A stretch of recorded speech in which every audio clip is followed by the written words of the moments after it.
विवाहितेला आत्महत्येस प्रवृत्त करणाऱ्या पतीसह सासरच्या मंडळींना तात्काळ अटक करण्याची मागणी मयत विवाहितेच्या कुटुंबाने जिल्हा पोलीस अधीक्षकांना भेटून केली आहे.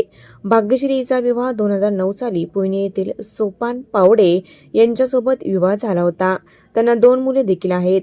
मागील काही महिन्यापासून भाग्यश्री हिला माहेरून 10 लाख रुपये आणण्यासाठी पती आणि सासरच्या मंडळीकडून मानसिक त्रास सुरू होता, असा आरोप पीडित कुटुंबियांनी केला आहे. दरम्यान याच त्रासाला कंटाळून भाग्यश्री यांनी आत्महत्या केली. या प्रकरणी पतीसह 7 जणांविरोधात लिंबगाव पोलीस ठाण्यात आत्महत्येस प्रवृत्त केल्याचा गुन्हा दाखल करण्यात आला आहे. पण अद्यापही आरोपींना अटक करण्यात आली नाहीये. तात्काळ आरोपींना अटक करण्याची मागणी भगवानराव देसाई यांनी केली आहे. आमची मुलगी भाग्यश्री पुण्यामध्ये गेलती.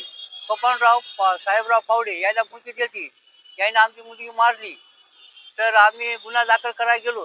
तर आम्हाला पोलीस साहेबांना लिंबाच्या पोलीस स्टेशन आमच्या तक्रार घेणे गेली. तक्रार इकडून तिकडून घेतली. एफ.आर. सुद्धा फाडणे गेली. एफ.आर. फाडून आताचपासून अजूनच त्या गुन्हेगाराला अटक केली नाही त्याने अजून. घरच्या माणसाला सासरच्या तशा गावामध्ये मोकार फिरायचे. मेहरबानी करून साहेबांना आमची तक्रार घ्यावं आणि आम्हाला निर्णय द्यावा. आमच्या मुलीला नेहमी म्हणजे त्रास व्हायला, असं व्हायला तसं व्हायला. नवरा दारू कोणी होतं संध्याकाळी, सासू हे देत होती. तिचे भाई जावा त्रास देत होत्या. सासरा सोडित होता. पैसे मागणी होते तरी आम्ही पैसे आमच्या न माहिती आम्ही ते 10 लाख का दिली. सतत नेहमी म्हणायचं लग्न झालं त्या 4-2 वर्ष चांगलीच चालली. तिला 2 मुलं झाली. मुलं झाल्यावर पुन्हा त्यानं त्रास द्यायला सुरुवात केली. जावयानं त्रास द्यायला सुरुवात केली की मला 10 लाख रुपये द्या म्हणून तरी आम्हाला भुसार दुकान टाकायचं आहे व्यवसाय म्हणून.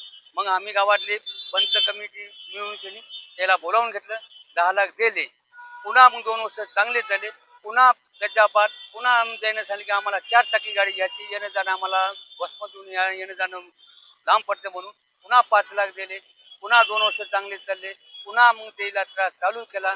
चालू केल्यावर शेवटी सासऱ्या सासू 2 नंदा जावाई आणि 2 भाऊ इतक्या लोकांनी तिला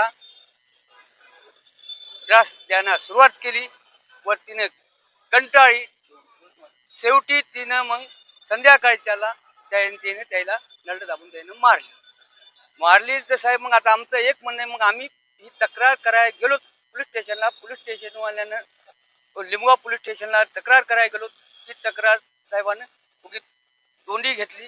पुन्हा मग एफ.आर. फाडायला गेलं तर एफ.आर. सुद्धा त्यानं फाडला नाही. पुन्हा लेट 4 दिवसाला एफ.आर. फाडला. एफ.आर. फाडून त्यांनी आरोपी फरार आरोपी उजूक त्याला अटक केली नाही. तर मेहरबानी करून साहेबांनी एकच करायची विनंती आमची की त्या आरोपीला अटक करावी व आम्हाला न्याय द्यावा.